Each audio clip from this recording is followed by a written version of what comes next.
In today's video, I'm going to teach you eyedropper tool I. If you've ever needed to match colors quickly or dial in an exact brand shade, this walkthrough will show you two simple ways to recolor artwork: sampling a color with the eyedropper and choosing a precise value in the color picker.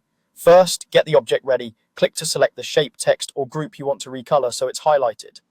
This tells the app exactly what should change. If more than one object is selected, they'll all update together, so take a second to confirm you've got the right item targeted before moving on. Next, choose the eyedropper tool from the toolbar or press the I key as a shortcut. Your cursor becomes a pipette. Move it over any color you can see in your current document. This could be another vector shape, a gradient area, or even a color inside a placed photo. For extra accuracy, zoom in so you can click the exact pixel you want to sample.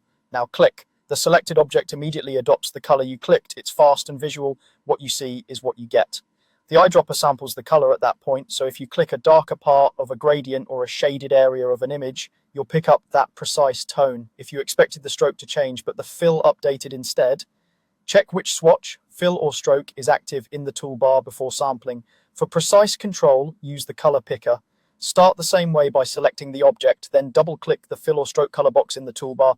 The color picker window opens, letting you choose a color manually by dragging within the color field and hue slider, or by entering exact values. You can type RGB numbers for screen work or paste a hex code if you're matching a brand color.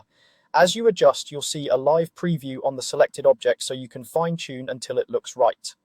Both methods lead to the same goal. The eyedropper is ideal when you can see the color you want, and the color picker is perfect when you need accuracy down to the numbers. With your object selected, sample a visible color for speed or open the color picker to specify it precisely. That's all you need.